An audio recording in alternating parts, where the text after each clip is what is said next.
실패는 재미있는 녀석입니다. 사실 대부분의 실패는 고통스럽고 당황스러우며 하나도 재미있지 않습니다. 실패를 일부러 찾아 나서는 사람은 없습니다. 실패는 우리가 자주 하는 일인데도 우리는 실패를 떠올리고 싶어하지 않고 기억하고 싶어하지 않으며 심지어 실패했다는 사실조차 인정하지 않으려고 합니다. 하지만 실패가 없으면 앞으로 나아갈 수 없습니다. 실패가 없으면 우리는 결코 새로운 시도를 하지 않을 것입니다. 실패가 없으면 더 나은 방법을 찾으려고 하지 않을 것이고 우리는 더 강해질 수 없습니다. 실패는 우리 삶의 필수적인 부분입니다. 그레이트 마인드셋의 저자 루이스 하우즈는 운동밖에 모르는 청년이었습니다. 저자가 가장 큰 열정을 느낀 스포츠는 풋볼이었고 미국의 미식축구 프로리그를 최종 목표로 삼았습니다. 그리고 실내 미식 축구에서 프로 선수로 뛰는 꿈을 이루었지만 경기 도중 손목이 부러지고 말았고 수술 후 6개월 동안 깁스를 했고 깁스를 한 지 한 달밖에 되지 않는 시기에 루이스는 두 번 다시 경기를 할 수 없을 것이란 불안감을 느꼈습니다. 밤마다 온갖 생각이 루이스를 두려움에 빠뜨렸습니다. 그 시절 할 수 있는 일은 TV 리모컨을 이리저리 돌리는 것 뿐이었고 몸과 마음이 약해졌으며 앞으로 어떻게 해야 하나 막막했습니다. 작가 로버트 그린은 우리가 어떤 방법으로 실패를 피할지 선택하느냐에 따라 불안이 두 가지로 작동할 수 있다고 설명합니다. 첫째, 우리는 시도 자체를 하지 않음으로써 불안에 계속 발목을 붙잡히고 실패의 고통을 피하는 쪽을 선택할 수 있습니다. 둘째, 불안을 동기부여로 삼아 최선을 다함으로써 실패를 피하는 쪽을 선택할 수 있습니다. 실패에 대한 두려움을 제대로 이용하기만 하면 끈기와 임기응변의 능력을 길러주고 우리의 행동의 연료가 되어줄 것입니다. 자기의심은 꿈을 죽이고 자신을 믿지 못하면 자신이 원하는 길을 가고 의미 있는 일을 하기 위해 행동은 더욱더 어려워질 것입니다. 두려움은 우리에게 계속 영향을 미치고 행동을 지시합니다. 두려움은 실제로 우리를 지치게 하고 조종하면서 안전하게 보호해주는 척을 하지만 우리가 끊어내야 하는 첫 번째 두려움은 바로 실패에 대한 두려움입니다. 누구나 실패에 대한 두려움을 느낍니다. 하지만 그 두려움은 의미 있는 일을 추구하는 것을 방해합니다. 심리학 교수 조던 피터스는 두려워하지 않는 법을 배우기 전에는 항상 두려움을 느낀다고 이야기했습니다. 실패를 두려워하는 것은 정상이지만 두려움에서 도망치는 것은 답이 아닙니다. 두려움이 자신을 정의하도록 내버려두는 방법도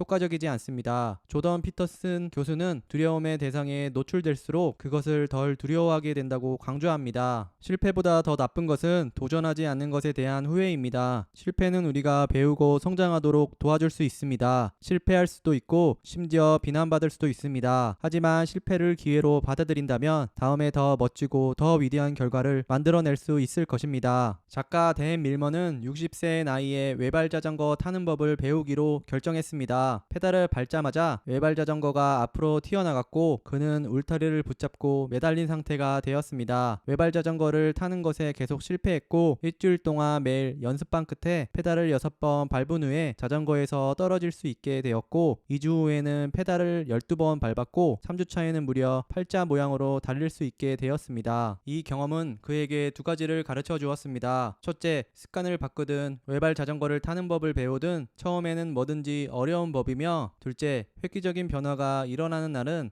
반드시 힘들고 어려운 바로 다음에 온다는 것을 발견했습니다. 그 힘들고 어려운 날에 배움이 이루어진 것입니다. 실패한 후 실패에서 빠져나오려는 투쟁을 통해 우리는 새로운 관점을 얻고 더 강하고 현명해질 수 있습니다. 아무런 진전도 없는 것 같고 오히려 퇴보하는 것처럼 느껴질 때 포기하지 않고 계속한다면 배움이 일어날 수 있습니다. 자기의심에서 벗어나는 가장 좋은 방법은 여정에서 마주칠 문제가 아니라 의미 있는 일에 집중하는 것입니다. 하지만 실패에 대한 두려움과 결별하는 것은 쉽지 않습니다. 그 두려움과 헤어진다고 해도 앞으로 그 두려움이 두 번 다시 나에게 오지 않는다는 뜻도 아니기 때문입니다. 실패는 확률이 워낙 높으므로 실패를 피하는 유일한 방법은 절대로 아무것도 시도하지 않는 것입니다. 최고의 운동 선수들과 성공한 기업가들 그리고 세상에 가장 큰 영향을 끼치는 사람들도 끊임없이 실패하고 있다는 사실을 알아야 합니다. 인도 출신의 배우이자 모델인 프리안카 초프라 조나스는 세상의 유산을 남기고 싶다면 실패 후에 어떻게 하느냐가 중요하다고 이야기합니다. 그녀의 말처럼 처음 새로운 일을 시도할 때 실패는 불가피하지만 새로운 시도를 아예 시도조차 하지 않는다면 결코 성장할 수 없습니다. 오히려 그것이 더 큰 위험입니다. 새로운 시도를 하는 습관이 길러지면 다양성이 늘어나고 성공 가능성도 커집니다. 세상에 성공한 모든 사람은 성공으로 가는 과정에서 실패를 경험했습니다. 성공으로 가는 유일한 방법은 현재의 실패 상태를 인정하는 것일지도 모릅니다. 브릿지워터 어소시에이츠의 설립자이자 200억 달러가 넘는 자산을 보유한 레이 달리오는 기쁨이 아니라 고통이 우리를 현명하게 만든다는 사실을 깨우치고 실패를 받아들인 사람입니다. 그는 성공보다 실패에서 더 많은 것을 배웠다고 말합니다. 레이 달리오는 1981년 은행들이 돈을 갚을 능력이 없는 사람들에게 대출해준 결과로 미국 경제가 위기에 빠질 것으로 예측했습니다. 첫 번째 예측은 멕시코가 1981년 채무불이행을 일으켜 그의 예측이 옳다는 것이 증명되었지만 그는 불황이 멀지 않았다는 두 번째 예측을 했습니다. 하지만 부채 위기는 발생하지 않았고 주식시장은 호전되었습니다. 그의 계산 착오 때문에 자기 돈뿐만 아니라 고객들의 돈도 잃었습니다. 생활비가 없어 아버지에게 돈을 빌리기까지 했습니다. 하지만 레이 달리오는 이 실패를 자신에게 일어난 가장 큰 행운이었다고 회상했습니다. 그는 자신의 실패에서 대담함과 신중함의 균형을 잡는 법을 배웠고 실패에 대해 성찰함으로써 성장했습니다. 그리고 자신과 다른 의견을 가진 똑똑한 사람들을 찾아 나서기 시작했고 결과적으로 위험을 무릅쓰기 전에 더 철저하게 예측을 시험하는 법을 배웠습니다. 그 변화 이후로 레이 달리오는 더 큰 성공을 거두었습니다. 레이 달리오는 현실은 당신이 실패를 받아들이든 받아들이지 않든 상관하지 않는다고 이야기합니다. 세상은 당신의 행동과 상관없이 계속 돌아갈 것이고 그러므로 우리는 현실을 이해하고 실패를 대하는 방법을 배우려고 노력하는 수밖에 없다고 이야기합니다. 암담한 하루하루를 보내던 로이스 하우즈는 자신의 인생 이야기가 여기서 끝날 리 없다는 생각을 하기 시작했습니다. 앞으로 자신에게는 더 많은 이야기가 있으며 분명 자신 안에 위대함이 있다는 확신이 있었습니다. 어디에서부터 시작해야 할지 알 수 없었지만 마음 깊은 곳에는 어떻게든 답을 찾을 것이라는 믿음이 있었습니다. 저자는 일어나 행동하기 시작했고 존경하는 멘토였던 선생님에게 전화를 걸어 질문을 했습니다. 그는 크리스마스 연휴 동안 깁스하지 않은 손으로 페이지를 넘기며 책을 파고들었고 책에서 그는 디지털 비즈니스와 온라인 마케팅에 대한 새로운 가능성을 보았으며 당시 최고 리더들의 블로그를 파헤치고 가능한 모든 사람에게 연락해 인맥을 다지면서 1년을 보냈습니다. 모든 것을 쏟아부었고 완전히 몰두하면서 배울 수 있는 모든 것을 배웠습니다. 저자는 위대함이란 자신의 고유한 재능과 선물을 발견해 의미 있는 사명을 추구하고 주변 사람들에게 최대한 긍정적인 영향을 준다는 뜻이라고 강조합니다. 내가 누구인지 알고 주변 사람들과 세상을 더 낫게 만들기 위해 나만이 할 수 있는 일을 알아내야 합니다. 저자는 위대함을 가로막는 장애물들을 설명합니다. 실패에 대한 두려움, 성공에 대한 두려움, 타인의 시선에 대한 두려움, 마지막으로 자신을 어떻게 생각할지에 대한 두려움. 이 두려움들을 그냥 내버려 두면 우리는 자신이 부족한 존재라는 믿음을 고수하게 될 것입니다. 이 책을 통해 자신의 위대함을 발견하고 그 위대함을 가로막는 여러 장애물들을 발견하여 그 두려움으로 벗어나 여러분의 위대함을 발견하는 기회가 되었으면 좋겠습니다. 그레이트 마인드셋은 사람마다 다른 의미 있는 사명을 찾아 두려움과 의심을 이겨내고 꿈과 목표를 마침내 이루도록 도와줄 것입니다. 우리는 과거의 이야기를 새로 써서 그것을 추진력 삼아 밝은 미래로 나아갈 수 있습니다. 여러분은 미래의 이야기를 어떤 식으로 쓰고 싶으신가요?